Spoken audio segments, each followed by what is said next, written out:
Magandang araw. Ito po yung aking paninda na pulutan, yung kilawing balat ng baka. Ito po yung negosyo ko na isang dekada na. Ito rin po yung hanap buhay ko ngayon. Dito ko kinukuha yung pang-allowance namin at panggastos ng aking pamilya. Ganito po siya. Ito yung kilawin balat ng baka. Ito po ay gagawin kong pulutan mamayang hapon. Yan po. Ito po yon. Ito po yung mga stock natin. Ang negosyong ito ay pangpulutan. Mahigit 10 taon ko itong negosyo. Kaya ito na rin yung matatawag kong negosyo na para sa akin at ibinigay sa akin ng Panginoon. Ito ang kilawing balat ng baka. Abangan nyo yung mga susunod kong mga video kung paano ko ginagawa, paano ko tinitimpla, at paano ako nagbibenta. I-follow nyo po ako para makita nyo kung at masubaybayan kung paano ko po siya ginagawa at kung paano ako nag-umpisa sa ganitong hanap buhay. Lalong-lalo na yung mga wala pang negosyo at makapagbigay tayo ng simpleng advice para makapag-umpisa sila sa pagninegosyo. Kasi ang masasabi ko, maganda talaga ang magnegosyo, magbusiness. At sigurado wala kang amo, kundi ang iyong sarili lamang. Kaya kung ikaw ay nagpaplano na magnegosyo, itong masasabi ko, umpisahan mo na agad. Ito palang negosyong to ay dati nag-umpisa lang ako sa isang branch. Ako lang po yung nagtitinda.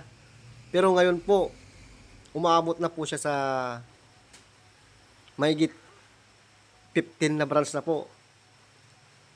Parang vendors lang po ako sa gilid-gilid pero na food cart. Pero sa awa ng Diyos, unti-unti ko siyang napalaki. Kaya yung isang branch ko dati, ngayon po ay na-duplicate ko na po siya. Kaya ang negosyo ko, pinukusan ko ng ilang taon. Kaya umabot na sa ng maraming branch po. Follow nyo po ako para i-upload ko pa yung mga ibang video ko para masubaybayan nyo po ang paggawa po ng ganitong negosyo. Ang masasabi ko, umpisahan mo na agad kung may plano kang magnegosyo. Kasi hindi ka makapag-umpisa kung hindi mo siya i-execute agad. Kailangan mo lang execute agad. Kung may idea kang negosyo. Kasi yan yung magbibigay sa iyo ng income pagdating ng panahon. At pwedeng bumuhay ng iyong pamilya. Ganito po yung pagninegosyo.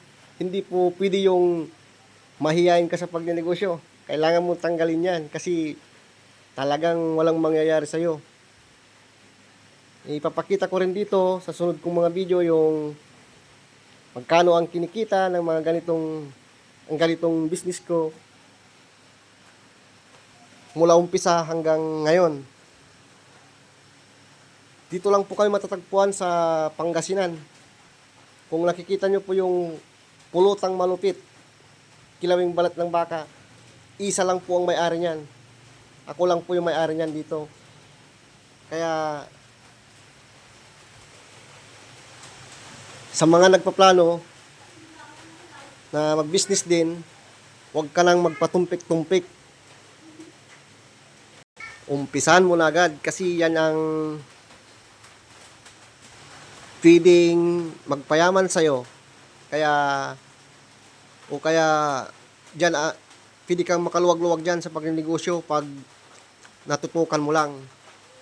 Pag hindi ka nagka-problema, magiging maayos ang lahat yan. Sa umpisa lang yung problemang yan. Pero sa dulo, pag tinuloy-tuloy mo lang, sigurado ako, lalaki at lalaki rin yan.